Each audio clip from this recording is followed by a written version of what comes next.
She was living in a single room with 3 other individuals. One of them was male, and the other 2 were females. God only knows what they were up to in there. And furthermore, Susan, I wouldn't be the least bit surprised to learn that the 4 of them habitually listen to the Goin Off podcast. Oh. Off-goers. It's the Goin Off podcast with rap critic and Mues. Bow now now. That's right. Anyway, RC, how have you been doing? I just dropped that song with Vampside Norman. Only the patrons are hearing it so far, but I let the intro clip be heard. And, I don't want to give that away if you haven't heard it yet, you know what I mean? Like, I was like, go listen to it if you want to hear whet your appetite and then want to go listen to it more. But, yeah, me and Vampside Norman, we, hooked up on something, maybe doing some future shit in the future, but, you know how this internet shit works, scheduling, permitting. I'm amazed we put that together. But yeah, so that's what's going on my end, that's what I got going on, and then other shit that I got working on in the future, like I'm trying to release at least a song once a month or every other month or something like that for patrons, and then do with all the bullshittery behind the scenes applying for this form and that form that you have to do with, music shit to officiate it, you know what I'm saying? But it's the shit work you have to do, it's like... This week we got 2 very different in genre and style, but they're both very socially conscious albums, which is interesting. We got Brutalism, which is the debut album from IDLES, who we've talked about on the show before, requested again by Dr. Goatman. The intense British person. Yeah, it was just screaming a lot. Oh my goodness. And then later in the show, we got Brass by Moor Mother and Billy Woods. So, yeah, we got a work cut out for us. That's right. Starting with this first album requested by Dr. Goatman, Brutalism by IDLES. How'd you feel about this once more into the breach of this insanity? Yeah. RC, I liked it a good bit, but I just don't know if IDLES is really my shit. I feel you. I feel like they start strong every time, but I feel like about halfway through, I'm also kind of like, we're still kind of here, see, I actually beg to differ, at least for my opinion. I thought the album actually kind of started out a little weak, only because they repeat so much. You're right, yeah. Oh, no, actually, oh my goodness. Okay, so that's what I was thinking of. The first 2 tracks, yeah, they both have hooks that are about done and being done, and I was like, wait, didn't you already do it? Because I heard the first track where he's like, I'm done, and I was like, oh yeah, that's fucking dope. Like, oh, this is fucking, he's done. Real, like, Kurt. And then the second one is like, well done. And well done. It's like, what? Yeah, I didn't even notice that. Yeah, and then what was the other thing? So the second song is like, everyone has, why don't you get a job? Even Quinn has a job. Mary Bear's got a job. So why don't you get a job? Well done. I guess in a jokey sort of like, oh, you did what society told you to do, I guess. But then it goes on to like, why don't you have a medal? Even Quinn has a medal. And, already I'm like, I don't know who Mary Berry and Quinn are. I'm already feeling lost. You don't know who Mary Berry is? British references here. I'm like, I thought it was Marion Barry. I was like, oh, is he talking about I did too. Look, RC, I thought that was a very weird reference to make. The fucking, the mayor of DC? DC in the 90s? Who was arrested for, possession of cocaine? Smoking crack and, having a prostitute. Crack. Yeah. That bitch set me up. Yeah, no, instead, they're talking about one of the hosts of the Great American British Baking Show. Yeah. And there's apparently a Great American, Great American British Bake Off. The Great British Bake Off. That's it. But no. But then you think this song is like, okay, it's repetitive, but maybe they're trying to make a point. Then it gets later on in the song where it's like it's doing the same thing, where it feels like it's asking the question of why aren't you conforming to the standards of society? But then he goes why don't you like reggae? Mary Berry likes reggae, so why don't you like reggae? And I'm like, wait, what? And then I had looked up at this point, oh, Mary Berry, this British woman, and I was like, why is it Is it the norm to like reggae for old British birds? Like, what's going on? Did you actually see the annotation that said, whether or not Mary Berry likes reggae is unknown? Like, I think they're just taking the piss at this point. I can imagine not, yeah. I mean, I wouldn't rule it out entirely. Okay, maybe she likes her Bob Marley, RC, I'm very sorry to break in with more breaking news. Have you heard about Chance the Rapper? What? Well, what's one thing, if I asked you, what's one thing you know about Chance the Rapper? Ooh, he loves his wife? He loves his wife, right? Uh-huh. They're getting a divorce. I was just about to fucking say it! Oh, no! God damn it, man! It's just like, look. If you make a whole ass fucking album about how, I love my wife, you'd better be dedicated. Shit had better be okay. I was telling Nebula before we started, have you ever seen the old guys driving their cars and they literally have a I heart my wife bumper sticker? It's like, that's some bullshit. Like, either the wife bought that, or... And can't get rid of it because it's hard to get it off the... Yeah, like, it is a pain in the ass. Or if, like, he's working with some young woman, I need to make sure that everyone knows he's married. I don't know. But yeah, poor Chance. I don't mean to make light of his situation. I'm sure it's terrible. But... you got to at least address the elephant in the room. You overplayed your hand with the wedding album, maybe. Hand, I get it, because his hand was on the album cover. Oh yeah, indeed. With that see-through thing, like you could see through the marriage. Yeah, with the sequins on it, wasn't there? Yeah, I don't know what the fuck that was. I thought it had spikes on it. Yeah, I was like, what's going on? It reminded me of those like mats you put under your like computer rolling chair. Yeah. And it has the spikes that like grip into the carpet. Yeah, it reminded me of that, but like flipped over. I was like, I know it can't be that. There's like not enough in the background to really tell if like what is happening in the background. Like, what was that album called? Like New Day? The Big Day. Big Day. Yeah. Yeah, what the fuck? Ew. Yeah, I hate that cover. It's terrible. It's like a Bejeweled. You know when you get a stack of 100 CDRs? Early 2000s energy, yeah. And there's that one that lays on top as like a protection thing? Yep. That's what it looks like, but... They definitely got one of those and just put Bejeweled shit on it. Weird. It said, here, hold this up in front of a kid's basketball hoop and a tool shed. Yeah. But, oh my god, that album's bad. And it's like, because I'm just remembering the hot child, hot that. It's like, come on, man, you could have thought that was good. God, I don't even remember any of the songs on it. The only thing I remember off the Big Day was the skit where you heard, oh lord, what's her name? The skits are bad. The one actress who did Susie Carmichael and... like every black girl character in cartoons ever. Cree Summer. Yeah, can you hear Cree Summer in the skit being a kid again? Of course. Yeah, and Granddad from the Boondocks, John Witherspoon. Like, they got everybody. All the stars are here. And they did not get an acting coach. No, it was bad. I forgot about that. Yeah. Oh my lord. I love that when you search up the Big Day Chance the Rapper images, the title card for Fantano's review of it pops up, and it's just him making this really, really disgusted face wearing a red flannel. Like, you just know. Oh no. Yeah, look at that thumbnail. God damn. He looks so sad. Wow, that is a particular face. It's not sadness. It's not anger. It really is disgust. It's disgust with a tinge of disappointment. Like, you can tell there was expectation, and you're like, huh? This is what we got? What the fuck is this? That's poetry in the thumbnail right there.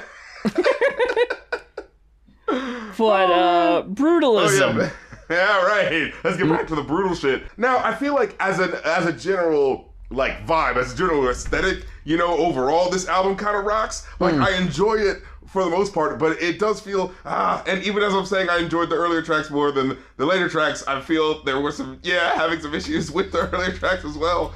But like I still enjoyed the intensity like from track to track, you know what I'm saying, on an experience, you know, on an experience level, you know? Oh, for sure. They're super intense. I love that.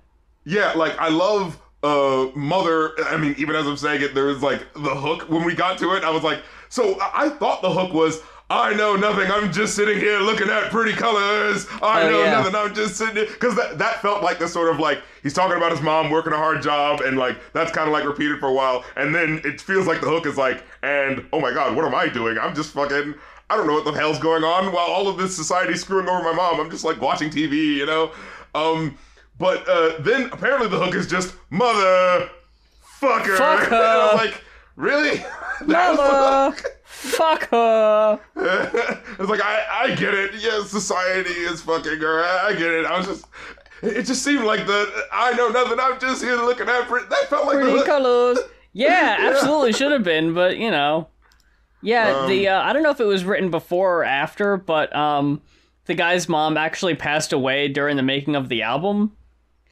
So this was like kind of like a tribute track in a way of like, man, here's all the shit she had to deal with to like support me. Provide, you know? Yeah. And I think it's a picture of his mom on the album cover. Yeah, on the cover. The single cover. Yeah. Then you get Date Night. Super intense. I think this was like the magnum opus of the album, because this is the part where he just kind of flails at certain parts where he's like sat in a taxi all clad in black. I'm never lying. Like he was like, whoa, whoa, hold on.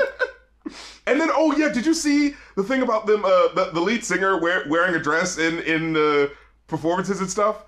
Oh, and I was trying to figure out, you know, because I was like, oh, you know, let me be respectful. Okay, what's going on here? And it's like, oh no, he's totally cis. He's just doing it as a sort of like, we should be challenging masculinity anyway. And so who the fuck cares what I decide what it is? In fact, that's the most masculine thing you could do, is be like, I'm deciding what my masculinity is. I was like, oh, all right.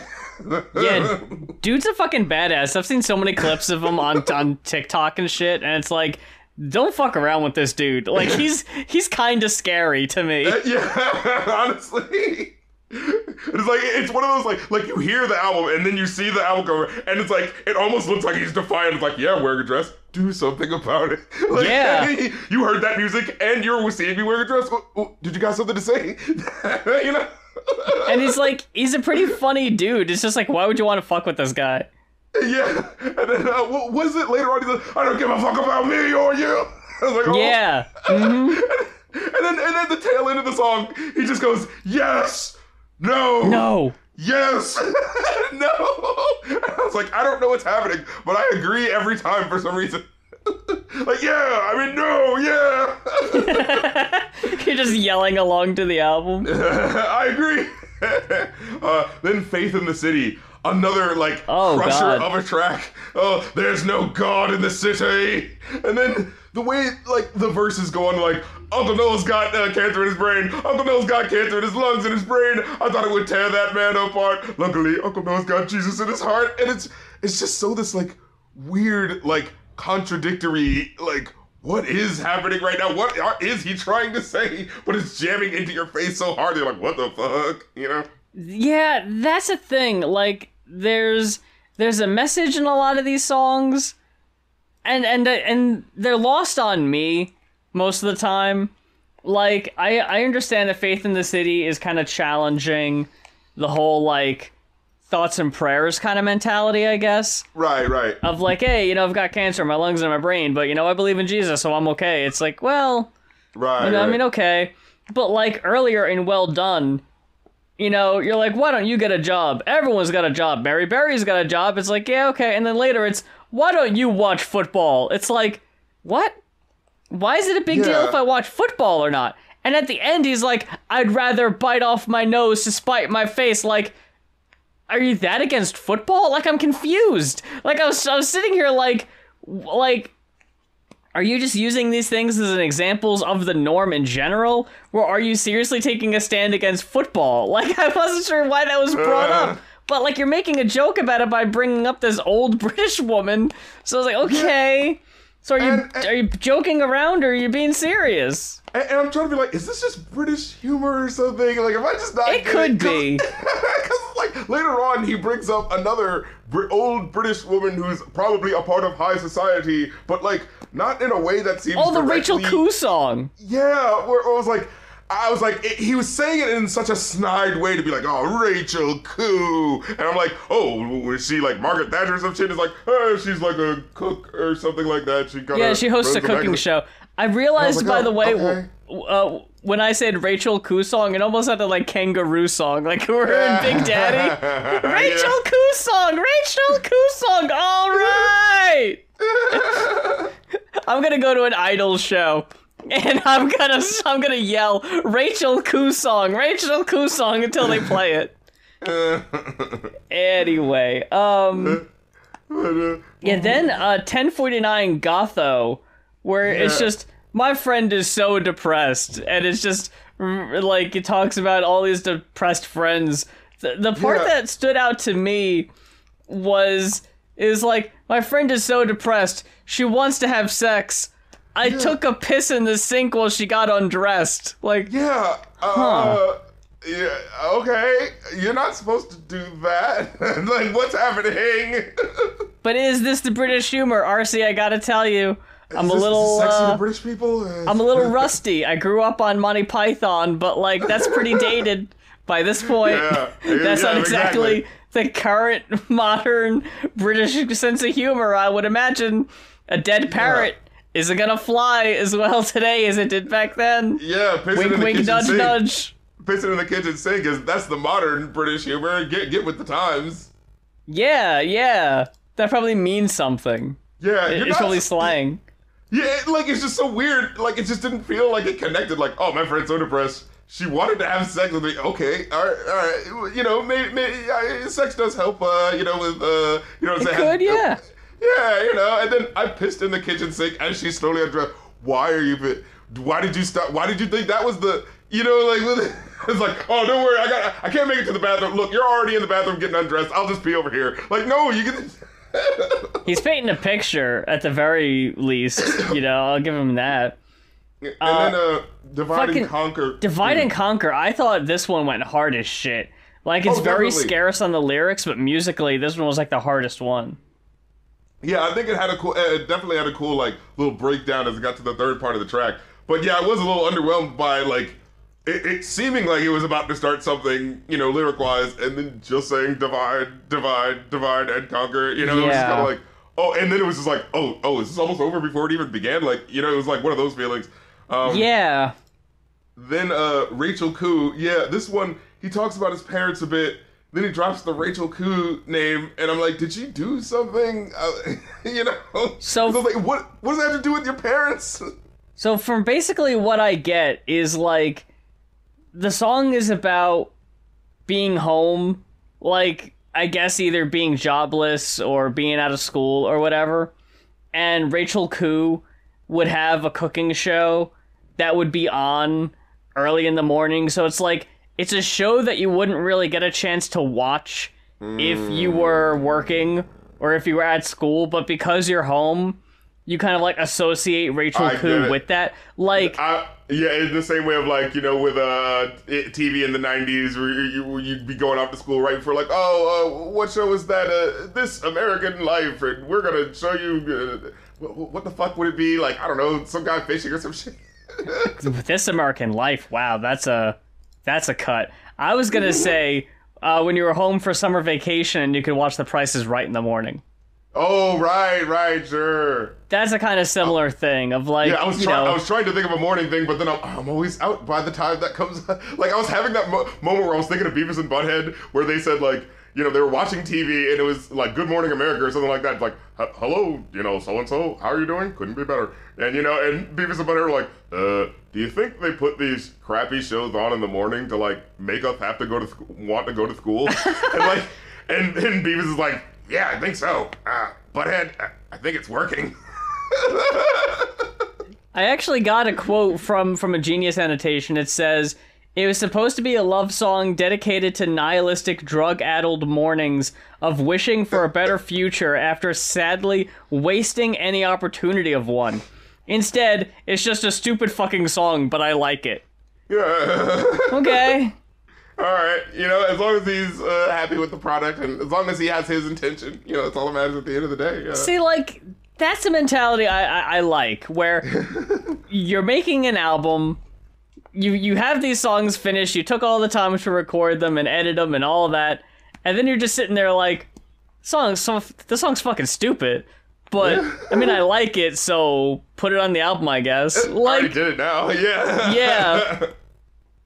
Oh, man. Then, what was it? Oh, Stendhal Syndrome. One of my more favorite tracks. Just the way he's talking to Courtney. You see that painting what Rothko did? Looks like it was painted by a 2-year-old kid. He's not putting up with any bullshit in this one. You see that selfie what Francis Bacon did? Don't look nothing like him. What a fucking dip. And then you look at it, it's like, oh, it's because it's like... Yeah! It's like Picasso shit. And so that, the ignorant, you know what I'm saying, down I'm going, oi, what's all this, at the turn of the 20th century, seeing all these paintings, oh, what's all this uppity nonsense, I like this quote, by the way. It's and the way he put it goes, ignorance is bliss, yeah? Well, I'm not pleased. Because you spread your opinion like a wretched disease. Like, the wording on that is so cool. Like, goddamn. Oh, man. And then, then Exeter? Exeter, yeah. What was going on with this track? I wasn't feeling that one. I liked it musically, but I was bored, pretty much. Just the fact that, so the first half of the track is him doing those lyrics. The first two verses was like, it seems like no one cares. I think I'll take the stairs, cause nothing ever fucking happens. He punched himself in the face to prove he wasn't gay, cause nothing ever happens. Yeah. Like, what is this about? And then it gets to the last part, which I don't think is related. It felt like it was just I live in a small town and people just do dumb shit because you know what I'm saying? Just to have, just to feel something, I guess, But then he says I dropped to my knees and prayed to Jesus, please, will something fucking happen. Then they killed poor George dead. They put a hammer through his head. Now nothing ever happens. What? What? What is that? What does now nothing ever happens mean? And then when you look it up, it's some random event where this had happened. But I was like, what does that mean? Was it, you know what I'm saying? It just seemed like it was some random 16-year-old who got mixed up, you know what I'm saying, with the wrong crowd or some thugs or something like that. And I just I just didn't understand what he was trying to do with that. And then he's not gonna spell out every little thing. Yeah.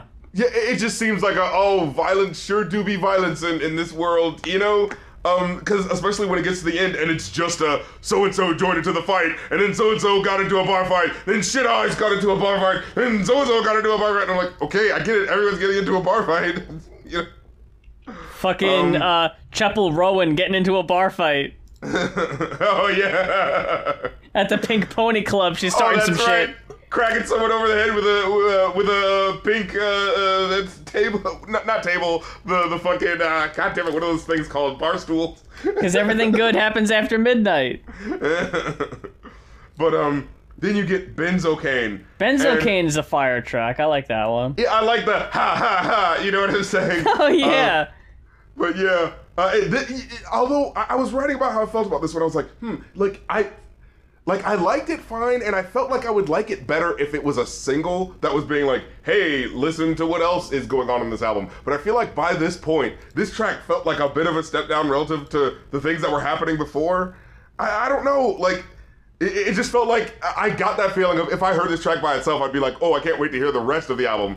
And now that I've heard the rest of the album, I'm getting to this track, and I'm like, this doesn't feel like you know what I mean? This feels like it should have been the first track or something like that, Yeah, I agree. Know. But then we get White Privilege, which definitely kicks things back up in a high God. gear. Oh yeah. my Lord. The first lyric was how many optimists does it take to change a light bulb? None. The butler changes the light bulb. It's the social commentary. Always poor, never bored. Oh, fuck, yeah. What the fuck? It says, while some took this song to be a comment on how white people can also live in poverty, Talbot actually wrote the song about his time in university, where he and his white privileged friends wasted opportunities and money on drugs. The realization that he was using people's tax money just to mess around hit him hard. The message gets a little muddy for a good bit of it to me, like, you know, like, you're talking about all these people messing around, and it's like, okay, but then it felt kind of shamey to, like the woman who got, like, abortions, so I was like, I wasn't sure what that was about. Socks. Yeah. That is, it's like, it just feels like after a while, you know, when you're listening to it for the first time, it feels like there's a whole bunch of rage, and you want to be like, I want to get to what the specifics are on my second listen, and then I get to the second listen, I'm like, what? I'm getting that System of a Down feeling of like, oh, was this that well plotted, or is there parts where it was, and then other parts where you're like, well, now that I said that part that I wanted to say, I'm just gonna kind of say something else, you know, like. Look, RC, I've been listening to 90s and 2000s alternative. I found a playlist that's 100 hours, so it's like nice. Every fucking song from that time period you could ever want and more. And System of a Down comes up every so often, and like, I like System of a Down, right? I don't have a problem with them. Pull the tape out of your ass. But there are so many songs where it's just like, I don't know what the fuck you're trying to say here, man. Like, the one where it just like lists food. I'm just like, what's the point of this one? Or it'll be like, a really, really serious, important thing about the prison system and how it's all fucked up, very specifics about it, and then a horse that's a jet pilot flying over a bay. And it's like, what? Huh? A horse is a jet pilot flying over a... What? What does that mean? The one that I heard... Can't mean anything. The one I heard this morning was Peter's Pecker picked another Pickle Baron Pussy Pepper. Why? Okay. Meeting John at Dale Jr.'s winking an eye and pointing a finger. Why? I'm like, what? What is that? That means nothing. And then you click on it, and it just tells you the history of Peter Piper. It's like, okay. Genie, you're not helping. Wait, there's one part that I actually really did like where he was like fucking cooking on the white privilege joint where he says like, he starts singing to the tune of that Beatles song, but it's like, you hear it in the mix of like what this song sounds like, so it's so like craggy but in the perfect way. He's like, I could have danced with another, cause she passed out on your stairs. I actually wrote that too. I was like, holy shit. That was a nice little touch, like a random interpolation. Like, I wanted to hear more of that. I know, yeah.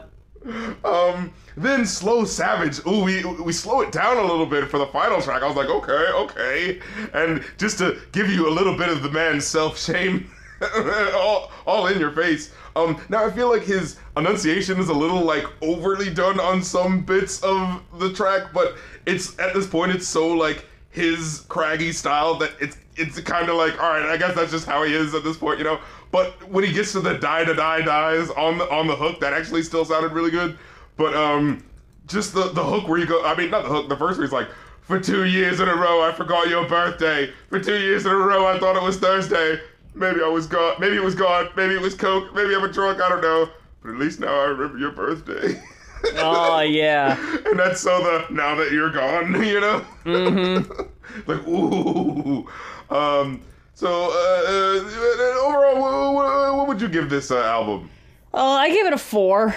I also gave it a 4. Yeah. I think it's a solid outing for sure, but definitely some incohesiveness that, like, is more than a bit noticeable. You know what I mean? It's like, there's a certain way to do things where it's like, oh, but it just flowed so well that it doesn't really matter what they were saying because they were able to put it together. With this, it's so abrasive that you have no choice to be like, oh, that's right, I am hanging on to every word. And then it's like, wait, was every word really that well thought out? Because what was this about, you know? Mm-hmm. Yeah, it's like, I like the intensity, I like the dude's voice, I like all the songs musically. It's either just, I kind of had to make a little note to remind me what the song was about, because I wasn't going to remember, or the message just kind of got lost on me, which is probably on me, and it's not up to him to, like, you know, A, B, C every fucking point he's trying to make. Sure, yeah. And like, I like, the way I feel is if the song is doing a good enough job, you know, for you to like, you know what I mean? Where something is so doing a good job where you're like, I don't know what the fuck that's about, but I don't give a shit. But with this, it didn't quite make that with more, one track more than another concerning this album. You know what I mean? Yeah, I agree. Yeah. From there, we head on into our second album here, Brass by Moor Mother and Billy Woods. Was this the Wrist of Kings request? That's right. Yes. There Thank you you go. so much. So this album is so good friend Mues. Have you ever That's come me. Across, I'm sure you listen to a bit of Wu-Tang Clan in your life. Oh, yes. Do you ever remember an MC by the name of Master Killer and what his flow possibly sounded like? I wouldn't be able to replicate it right now, but I'm sure I've heard it. Yeah, have you heard Capadonna's flow and what that sounds? You're getting a bit more obscure, RC. You're starting to lose me, but I think I know where you're going. Yeah, maybe you remember the Ice Cream song from Raekwon's album, the famed third verse. What is it? I want you for self like wealth, so play me closely. Bitches paranoid for my sting and want the most of me. Only a heart doesn't want to be calling me cousin.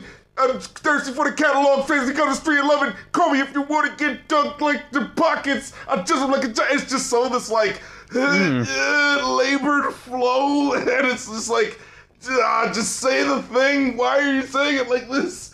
And here's my thing. Sometimes that can work very well when someone is doing like we listened to that that album by Ka. Remember him? It was like the Firehouse album or something like that, or something. There was some album that we listened to where it sounded like it was like tomes of Egyptian, you know, that sort of shit where it felt really descriptive and specific, and like, so the flow as it's like dancing against the cragginess of the beat has its own sort of cragginess that's working with it. Like, what I say all that to say, there is a way to do the, ooh, we're not necessarily playing on the time type of flow sort of thing, you know? But it's a very fine line, and it is so hard to just fall into, it just sounds like you're just talking off beat, you know? I think that's why it kind of like, I liked the album when I heard it the first time, when I wasn't taking notes. Right. But something about it, man, like, I like what they're doing. I like what they're trying to get across here. I like the messages of the songs. I like the imagery sometimes, you know? Like, Yeah. It's a very thoughtful album. I like everything, you know, on that side of it. It's just, I can't, like, their flow isn't interesting enough to really capture my attention. And because it's like a very woke album that's like really putting what they're saying ahead of the music itself. Right, time to think about everything they're saying, and yeah, because they're trying to teach you a lesson about the gods and the earths and the 5%ers or something. They're not putting the effort into creating a captivating beat because they don't want to distract from the lyrics. And I'm stuck with like, what is for me here? And I will say this much too, it's like, because I think there is a way to do, like sometimes what they'll be doing just sounds like slam poetry, where it kind of works, especially with Moor Mother. I think Moor Mother has a more interesting like vocal delivery, especially when she gets a little harsh at times, you know, when it gets a little like punk rock with how she's saying this shit. Yeah.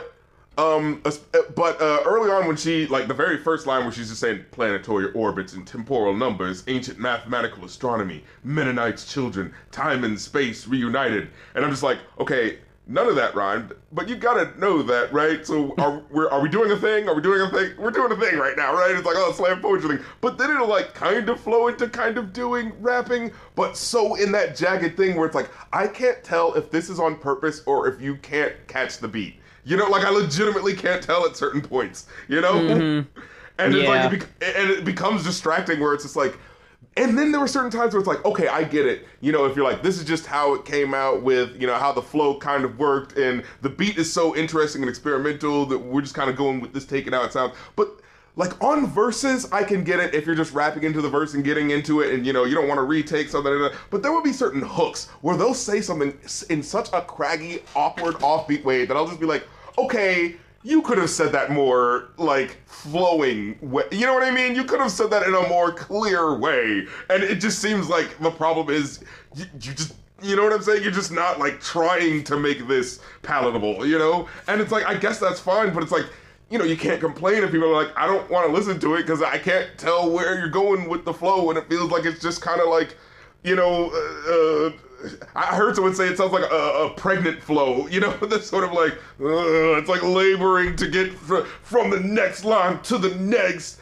time and space reunited, selling the I wish there was a beat going underneath me so you could feel just how much, like, against the time that it's going, and it's just like will you just say it?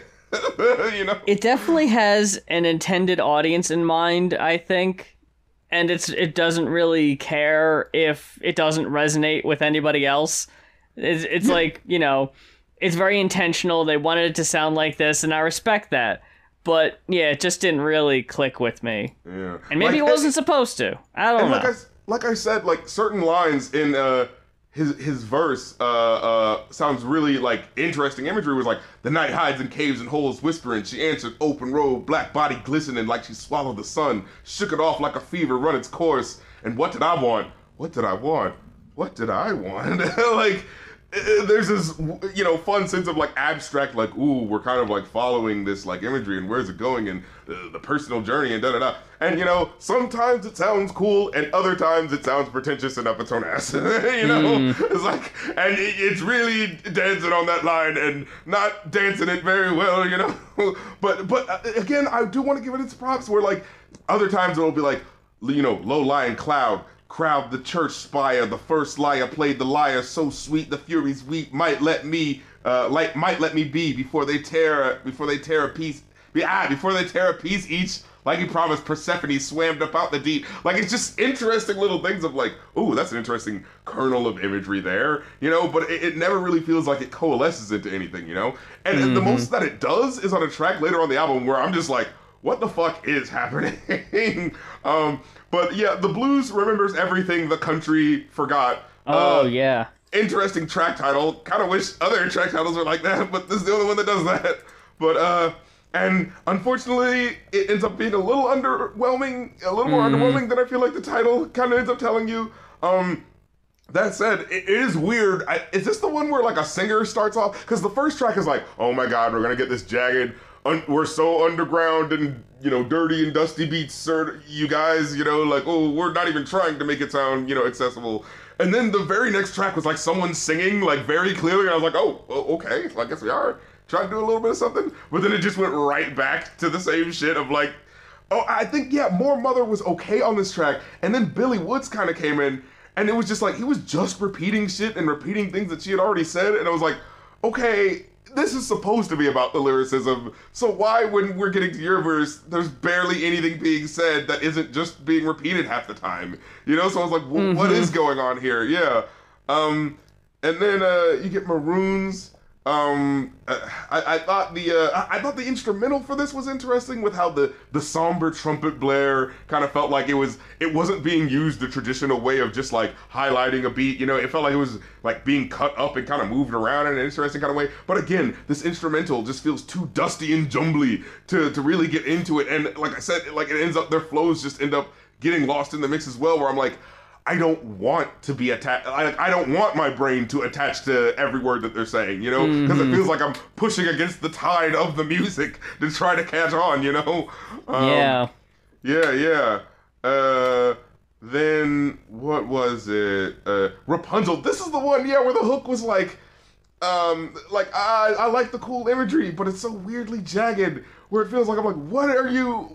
You could have like delivered this better. Where he goes like, the hook is like, occluded moons, black flowers at the tomb, speakers hiss in an empty nightclub, the city home, tinnitus, flyness on your eardrum, mosquito bias, and I was like it almost sounded good, but it just felt like there was like just this shellac of like crustedness over the flow of it, and I was like, just say it like it flows. Why is he doing this?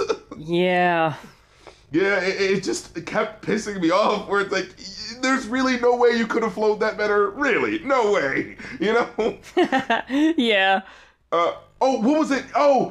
Wait, was that the hook? No, that wasn't the hook. Yeah, I'm sorry, that was the first verse, where it was like, because I liked some of the imagery, but it was just like so jacked with what I would say. The hook is like, Rapunzel's hair kept growing, and the nails, it was quiet, except the ocean fog, like a veil. Like, it was so like, dude, you could have, Oh, come on, there was a better way to flow that. Like, that wasn't even that hard. Like, there weren't even that many words, you know. Rapunzel's hair kept growing, and the nails, it was quiet, set the ocean fall like a veil, you know? Like, it was, and then, like, what did this fuck have to do with anything? I was like, what does Rapunzel have to do with the occluded moons and the mosquitoes biting you and sickle cell? Like, what are we talking about?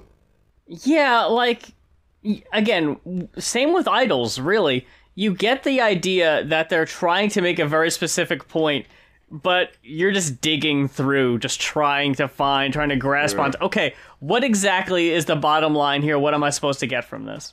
Yeah. And archaeology, I felt like was the sort of apex of what this style is, where like, I really like the instrumental where it sounded like a bunch of clanging, jangling bones clanking in the background while they're like, you know, rhyming over the shit. But like, I still kind of felt like I wasn't, oh yeah, didn't I write like, I was like, how in the world is this the hook? Yeah, was this the hook where it was like, dig a hole, tossing everything I stole, fake gold, snatch off the pharaoh's bones, book poems, manuscript so old, no one's looking for 'em, minutes trying for it. I'm like, that was the hook? Because it said that was the hook when I looked it up, I was like, really? Because whereas, like, I like the little sharp flute that kind of came when you heard the little flute, like, coming in. I think Moor Mother had the more interesting, like, at this point, I'm just listening for, like, interesting imagery, you know, what will actually, like, stick out of the muck of this, you know, overly lyricizing album, you know. I like the Tuskegee ashes under the gullah tree, under this dome, while we actually, when we oblique beautiful catastrophes. I don't know what we're saying. It sounded cool in the moment.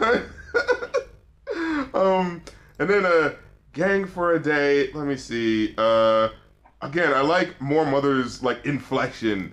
But the jagged delivery just keeps pulling me out. Cause I think I liked Billy Woods' verse on this, but it was like the jaggedness still kept like pulling me from like really, you know, making it oh yeah, I want to recommend it. But like, I liked how he had a bit of a repeating line, but it was kind of like it kind of clarified things a little better, where he says, blood dripped on the starter, blood thicker than water. Mom said, don't let anybody take what's ours. In other words, don't come home without it. I thought she was angry. Now I know it was just fear. And then, like, every home is a trap house when you think about it. Like, Ancestors is there, every room crowded. I was like, oh shit, all right. And then the gang's all there, the blood's all shared, the love is real, the love is there. I thought she was mad. Now I know she was just scared. And I was like, oh, okay. Like, that gave me something to, like, you know, demonstrably chew on and think about. You know what I mean? Yeah. Then you get Mom's Gold, which isn't a song, but I almost wanted to rate it as one because it was so fucking intense with what it was. Like, it was like, I don't know who is mixing it up on the ones and twos with the instrumentation and the production, but it was fucking insane at this point. And they were playing this Mom's Mabley clip, which is like, she's like a very crass, you know, Chitlin Circuit, like from the 60s style comedian. And like this really old woman, like old by that time, and like she was old when she started. And like, it's so interesting hearing her talking here because she has that craggy voice, and it could very easily be flipped into something sounding even freakier. And so it's so interesting to hear that and like having that moment of, wait, is that Mom's man? Oh yeah, it's like, hey, yeah, you can really make her voice sound really like, you know, really fucked up. But then what she was saying, it's like, it's one of those like, oh, maybe if you were in the middle of the joke, maybe this would sound funny, but it just sounds dark as fuck. Which is like, I got up to the front of the line, they pushed me back in the rear, and from the evil mean look they had on their face, I said, damn, what am I doing here? And then there was something about like, I wanted to have my rights, and I wanted to ask for my rights, and then they said, oh, that's right, you can come up here to the lynching tree or something like that, we'll give you your rights. I was like, holy fuck. And Jesus. And I was having that moment where like, wait, yeah, this comedy was probably in like the, you know, at earliest the 60s, so yeah, women probably still didn't have their rights. Like, it's like, oh shit, like wasn't it like the 70s when women could like get credit cards and shit? And so it's just like this, oh, what is this? And this needed to be explored more, you know? Like, I would have liked if there was actually like some raps from Moor Mother, you know what I'm saying, talking about, oh, the female plight or something, but it just felt like such a, what was, okay. Yeah. Anyways, on to the next track. Then we get Chimney. Again, wanted to like it more, especially because of Makami in the third verse. But again, shit is just too cluttered just starting out to really get into it. But let me see. Yeah. Yeah, what was it? And then I was just like having that moment of like, do I care what he's saying? You know, where it's like, on the map, upside down, fell right in a curse, in an embrace with death. He fell in a hearse. You can't make this up. Well, I guess you can. Arms expand, the real imagined by the imaginary man. And I was like, wait, what? What? It's like, you can't make this up. Well, I mean, I guess I can. I guess I am making it up. Well, anyway, is it? Just undercut your own thing. And then, what was it? Yeah, when the guy's like, this before you fell off, before niggas put you on, this before you started smoking cigarettes and selling raw. Bo don't know nothing about an 8-ball. This before Topps rookie laminated in the top drawer. This is what you thought a nigga really could win it all. Tear the page carefully and tape it to the wall. And he says that twice. And I'm just like, I just don't, like, these are just, they just feel like disembodied phrases after a certain point where it's just like, why did that matter? Why did that phrase matter? What's going on? You know? There were a couple times where, like, things were just being repeated. And I was like, why is that important? No. There was some cool, like, lyricism on this, but, no, this wasn't the one I was thinking about. This is the one that ended with, buyer's remorse, for everything that he bought, but he'll still pry the pennies off the odds of a corpse. And it kind of, like, echoes that at the end.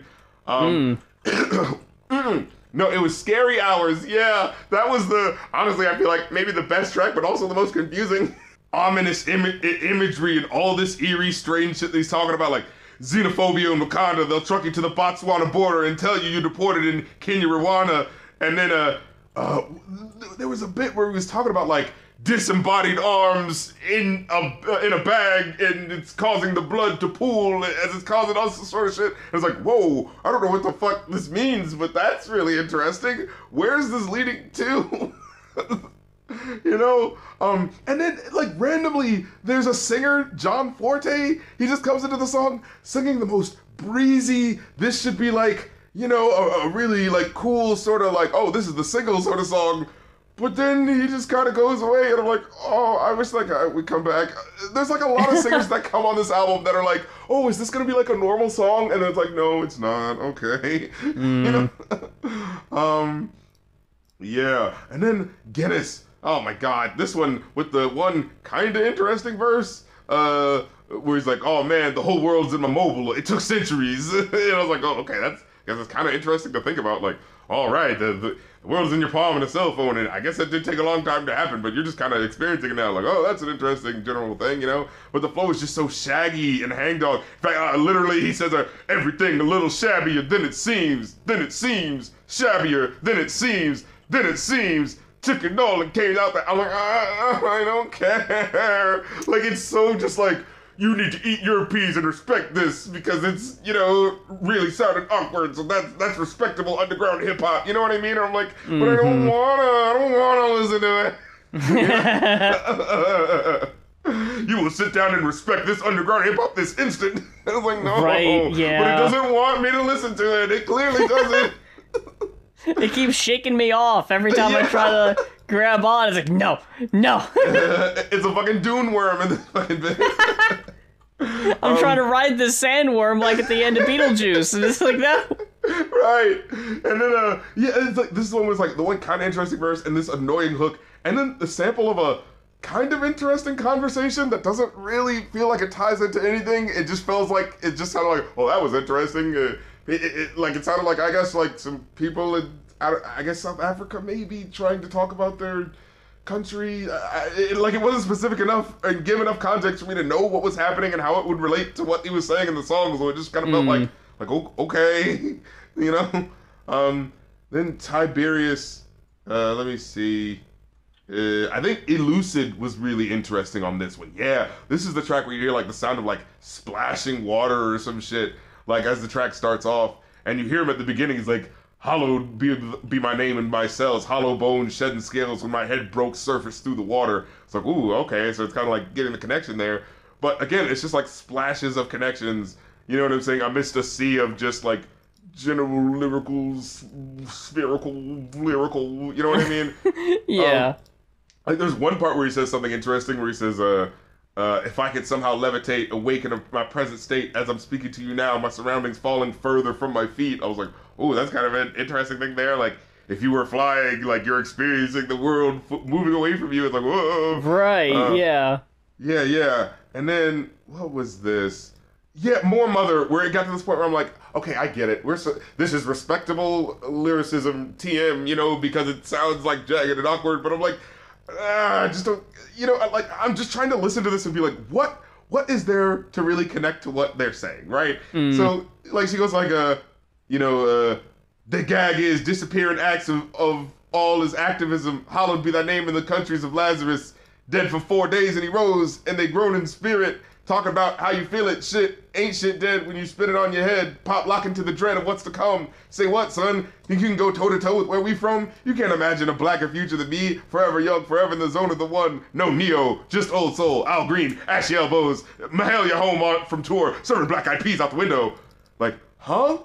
What? What about soul singers with ashy elbows and Mahalia serving black-eyed peas? What? How did we get here? What's going on? You know, like, why should I care about what you're saying right now? And then, I think it's Giraffe Hunts was another one. It's like really complex imagery, I guess. But like, I don't know what it amounts to, you know?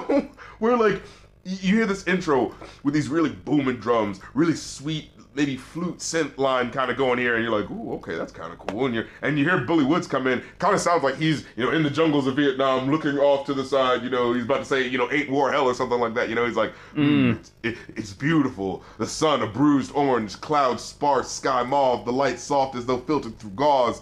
Like, that imagery, that start off was just, like, again, that example of like, ooh, shit, I can see the vision of what you're doing with the music, like married to the lyrics, you know what I'm saying? Like, I can see the vision, I'm into the thing. And then when it gets into like, the zoo had a decapitated giraffe, a dedicated staff of volunteers, the acid was bad, the gift shop was packed, Congolese hands chopped and dropped in your gift bag, seeping blood turned the gift wrap black, Mara weeping out the cracks, sweet king crab, Darwin screaming out of sleep, and in the dream it was a laugh, though, traffic stop, I reached for my slave pass, slow, quill and ink, brittle parchment, waved through by the sergeant, and I'm like, what? We were at a zoo? And now we're trying to get back into the country. I don't know where we are. Why is there a Congolese hands in your gift bags? What is going on? You know? I just don't know what the fuck. I don't know what the fuck is happening. Oh my God. And then we finally get the portrait. And Navy Blue is kind of good, you know. He had some kind of good lyricism had a vision of me bleeding out metaphorically. The Saints marching in, fleur de lis, Mona Lisa's eyes set for the region. I like that little, you know, bouncy flow there.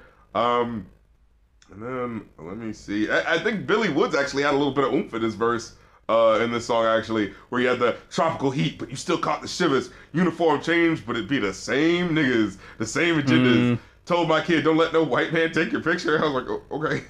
And it's like, yeah, I remember that line. It's like, the way but then he goes, the way these motherfuckers act, maybe you really can take it with you. I was like, damn. And it's like, I can't call it. Just call the lawyers. Tell the fortune teller, no spoilers. Like, you know, so I liked a little bit of character that was happening in this track, you know, by the final track, but it just ended up feeling like a little too late, you know. But I did like how he was kind of rapping in 6/4 at the end there. Like, that was kind of interesting. It was like it wasn't like 3/3. It wasn't like a 1 2 3 1 2 3. Like, you could feel the beat being a 1 2 3 4 and then a 1 2 1 2 3 4 1 2 1. And so to hear him rapping over that, like when I realized what was happening, I was like, oh, okay, I can appreciate that. That's kind of cool. You know, not necessarily, you know, thinking of this as like all of this is like enough to be revisitable. You know what I'm saying? Maybe this track in particular, but like, I have that moment when I get to the end of an album and then I look back and like, okay, what can I, you know, just looking at a track name now, you know, just looking at a track name, track number 1, can I actually remember what that sounded like? Did this actually do enough to really stick with me over, you know what I'm saying, the 40 to an hour, you know, minutes that just happened? And right. I'm sorry, but I gotta say it, so much of this is just like, wasn't that just like this track? That was just like this track? That was just like this track? You know what I'm saying? Like, yeah, so, what did you give it overall? What were you feeling? I'll be completely honest with you, and if anyone could guess from my complete drop off the face of the earth in the second half of the review, I didn't come to a formal number review because when I tried to actually rank them... you stop. You had to, I can't finish this shit. I mean, I couldn't bring myself to honestly do it and, like have the heart to, you know, have the motivation to be able to give my honest feelings. So, like, I'm probably gonna give it, like a... Just for experience-wise, you know, yeah. I would say, like, a fair 3, because, like, I enjoyed it for what it was, but I couldn't listen to it again. Yeah, no, I give it a 3 as well. You're dead to rights on that 3. Damn! All right. Oh my goodness, because, yeah, I really wanted to like it more. And again, like, you know, I'm the hip-hop guy. You know, I'm rooting for especially we're not just trying to do the mainstream shit where it just sounds like pop all the time and just try to, right. you know, try to take hip-hop and make that shit R&B. Nah, this is the real hip-hop. You know, like, I get it. But you gotta give me something. You know, you gotta work with me here. Like, I still like things that sound nice, you know? Like, I still like things that are trying to engage, and I don't mean nice in terms of like, oh, it's gotta sound like a bright, shiny R&B hook. You know what I'm saying? But it's still gotta sound like, you know, some like it's guiding me from one moment to the next. You know, I feel like there's a good way to do an action movie and a bad way to do an action movie, right? In terms of like, oh, you know, this action, yeah, sure, there's a bunch of action happening, but I feel like my eye isn't able to be guided from one moment to the next in terms of really seeing the fluidity of the motion, because the director's not doing a good enough job of guiding me with that as he's moving the camera and, you know, guiding the players in the film. You know what I'm trying to say? So it's like this is doing a, you know, a solid, you know, it's doing the template of an underground rap album, but it's not having the guidance and intention of really, like, you know, trying to make you really see the vision of what's happening. You know what I'm saying? Like, the first time listening to this, I did kind of feel like, man, this feels like next level fucking Wu-Tang Clan. It feels like, you know, some fucking Master Killer shit. You know what I'm saying? When I was first listening to it, but honestly, probably done a little better. And then when I listened back to it, I was like, I feel like I was probably feeling that way because Moor Mother honestly was the real kind of, like, you know, pitch hitter who was coming in and just always doing something a little bit more interesting than you were expecting, you know. But then when I really sat back and looked at the whole picture, I was like, yeah, but do I really want to listen to all of this again? Am I really prompted to go, because, you know, when I make a best of album, when I make like a best of list and, you know, to be like, hey guys, here's this stuff that's so dope, you got to check it out. You know, I always like to go in like, hey, what's something on this album where I haven't even listened to this album in a minute, but I can just already go to this and be like, I remember how this track sounds, and we can definitely throw that one on, you know? And I'm like, legit looking at this track, I'm like, I can't think. Like, the most that's sticking out to me is Mom's Gold, and I don't think that's what they would have wanted, you know? That wasn't their desired intent. Yeah. Because, like, I remember exactly what happens on that track. Everything else, I'm not sure. Like, I think I remember Archaeology. Yeah, because that one had a specific sort of feel to it. Archaeology had the jangling bones.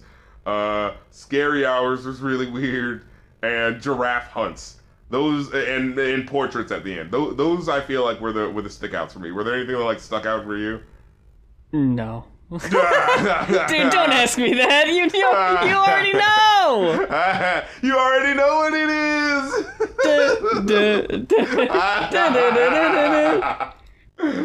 I think that was the other pop dance rap guy. Silento.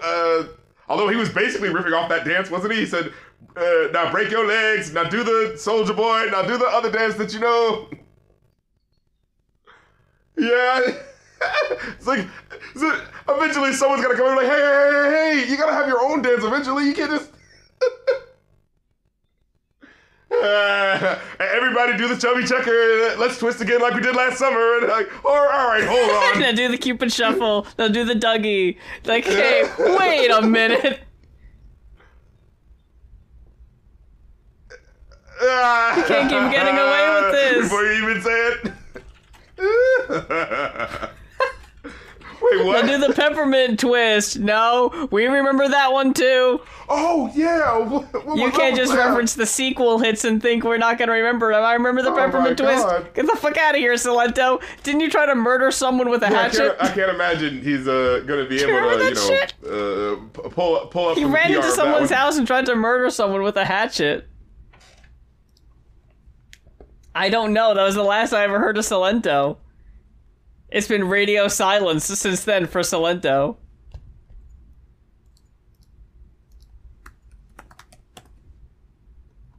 That's the problem, man.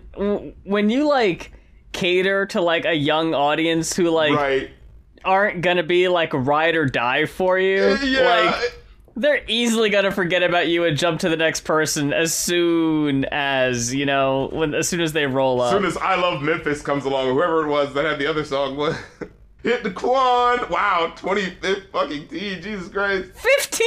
No! That's impossible. Hit the Quan is almost 10 years old? Ew. Oh, my Lord. Oh, old school hip-hop. Oh, God. That fucking hurts. Yeah, you can feel yourself crusting over. So I like old school hip-hop, and they say I like fucking Soulja Boy, young, you know what I mean? Young LA. Who fucking did Black Beatles? Oh, Lord. Ray Shrimmer. Ray Shrimmer, yeah. Oh my God, I got that one a while ago. Holy shit. I ain't got no type. I like old school rap. You're like,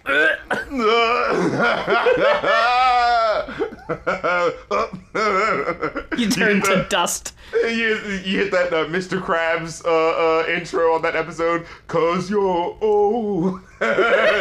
You've got 14 chins 'cause you're old. Oh no. Oh. Anyway, folks. That about does it for this week's Going On. Whoa! You're stealing my lines now. Whoa, I don't know how I feel about that. We're switching it up. Whoa! We got the Eddie Vedder bit. Remember that one?